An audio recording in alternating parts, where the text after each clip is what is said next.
Kejadian ini terjadi di Ciputat, Tangerang Selatan pada tahun 2024.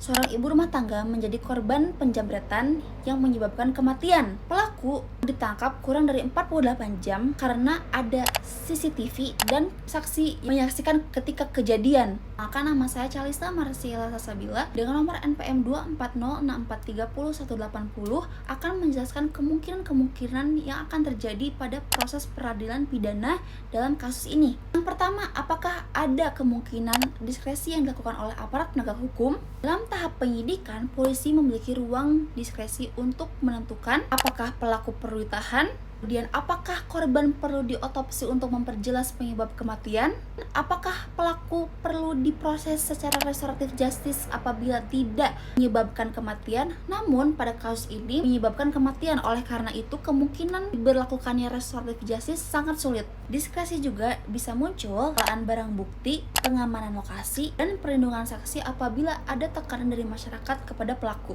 Apakah mungkin terjadi bargaining justice dalam proses peradilan pidana? Dalam kasus ini, bargaining justice dapat mungkin terjadi, apalagi dalam tingkat persidangan.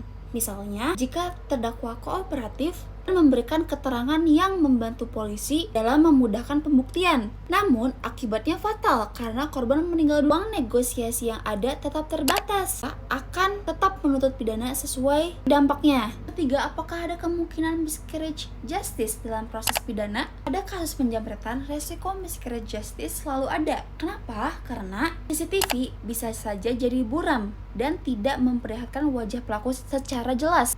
Kemudian, saksi mata bisa terpengaruh karena massa yang banyak dan tekanan sosial. Yang terakhir, kemungkinan ada terdakwa lain yang tidak tertangkap karena berada di lokasi yang sama. Oleh karena itu, pembuktian harus dilakukan secara hati-hati, terutama jika tuntutan berujung pada pidana yang berat karena menyebabkan kematian. Yang terakhir, perlu atau tidak pidana penjara sebagai penghukuman. Dalam tindak pencurian dengan kekerasan yang tentu saja menyebabkan kematian dalam kasus ini, pidana penjara merupakan bentuk pidana yang lazim karena dampaknya sangat fatal bagi keluarga korban. Pelaku menimbulkan rasa takut kepada publik. Hakim juga mempertimbangkan faktor di usia pelaku, apakah pelaku residivis, apakah dari awal ada niat menjamret, serta apakah ada upaya pelaku mengungkap jaringan lain yang lebih besar. Berikut adalah referensi yang saya gunakan dalam video ini. Yang pertama, kasus dari Detik News tahun 2025, kemudian teori-teori dan kebijakan pidana, lalu penerapan konsep plea bargaining dalam sistem peradilan pidana terpadu di Indonesia, kemudian pemberlakuan plea bargaining sistem sebagai alternatif penyelesaian perkara pidana untuk tujuan menyelesaikan konflik, kemudian peranan kepolisian dalam menyelesaikan perkara, dan penyelesaian perkara di luar kepengadilan antara pelaku dan korban.